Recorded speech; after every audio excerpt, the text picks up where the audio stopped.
किसी न किसी के सहारे हैं, ये सूरज चांद धरती भी किसी न किसी के सहारे हैं, ये पूरा ब्रह्मांड किसी न किसी के सहारे है। जो भगत किसी के सहारे नहीं है वे बेसहारा भगत बन करके सोखा हो जा तांत्रिक के चक्कर भटकते हैं। और जो भगत यानी शरणागत हो जाते हैं, जगदम्बा के चरण में शरणागत हो जाते हैं, जगदम्बा अपनी कृपा प्रदान कर देती है, दया प्रदान कर देती है और आपका कल्याण तैयार होता है। तो आप भी अगर आपके घर में कोई दुख समस्या है, आप जय माता दी का नाम लें।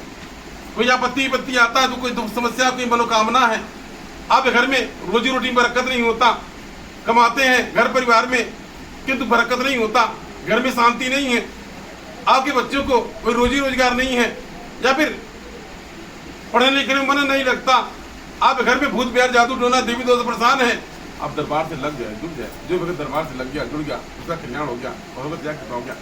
जिनका से आज हमारा यानी भी कल ही भैया जी गाँव गए थे, कल ही मेरा ध्यान बना, भैया जी बुलाया गया गाँव से। आप क्या देखा गया मतलब आज आगमन का मतलब कल आगमन का डेट था, आपने नेताजी ने मुझसे बताया था लेकिन मेरा ध्यान नहीं था। हमको बहुत लोग कुछ कहते हैं लेकिन ध्यान नहीं पड़ता। ये कहा कि मेरा ध्यान ये कल भाई कहा कि नेताजी ने बताया था आगमन के लिए, मैंने लिखा है डायरी में नोट है, आपने कहा नहीं डायरी नोट है, फिर से फोन वगैरह करके कल आगमन का तो कल शादी है, एक दिन पहले आगमन होना चाहिए सही है में।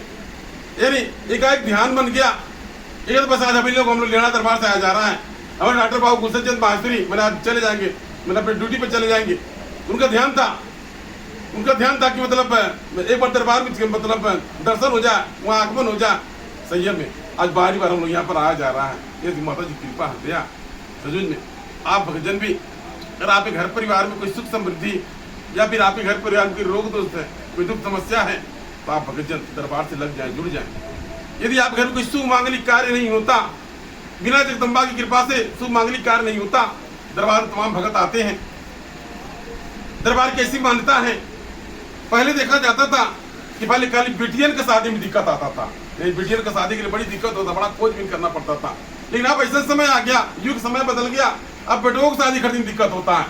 पहले होता था पढ़ाई लिखाई देख करके हो जाता था, आज इंटर बीए, अब तो हर कोई देखना चाहता है लड़का कर रहा क्या कर रहा, इसलिए तमाम देखने को मिलता है। अब तो बेटियन को तो ठीक है, लेकिन बेटवन का शादी ब्याह की बड़ी बाधा है। जो बेटवा की शादी ब्याह में कोई बाधा आता है, विवाह शादी संजोग नहीं बनता है, विवाह शादी कट जाता है, पंजवा दरबार में जाकर मौर मन्नत मानते हैं, और जब उनका विवाह शादी संपन्न हो जाता है ला करके मौर चढ़ाते हैं और कृपा हो जाती है। और जो नहीं बिटिया की विवाह शादी में यानी बिटिया की विवाह शादी में बाधा आता है, वो पीड़ा मानती है, बगैर पीड़ा जो मनोती वाला ब्यौती वाला पीड़ा होता है, पीड़ा मानते हैं, और सब उसकी कामना की पूर्ति हो जाती है। तो सही में देखने को मिला, हर मनैया परेशान है आज, घर भर को लेकर के, बिटिया को लेकर के, घर परिवार हर कोई परेशान है, हर मनैया परेशान है, हर किसी को वोट चाहिए, सहारा चाहिए। सजूज में आप इधर उधर न भटके, आप मन कर वजह से लग जाए, आप क्या कृपा होगा, आपका कल्याण होगा, आप घर सुन जाए। उनका से आज भी मतलब दरबार से आगमन हो रहा है, हम लोग यह निकलते काफी विलंब हो जाएगा। सजूज में जगदम्बा की कृपा है, दया है, जो जगदम्बा महामाया जब कृपा हो जाएगी सब कुछ संपन्न हो जाएगा। कभी वो भी समय था इस एरिया में पैदल भ्रमण किया जाता था, पैदल हमारे भैया पैदल लेके जाया जाता था, भ्रमण किया जाता था। नहीं कहाँ से कितने भगत लगे जुड़े इस गांव के अगल बगल के, मतलब माता जी नाम से लोग काफी लोग जानते हैं।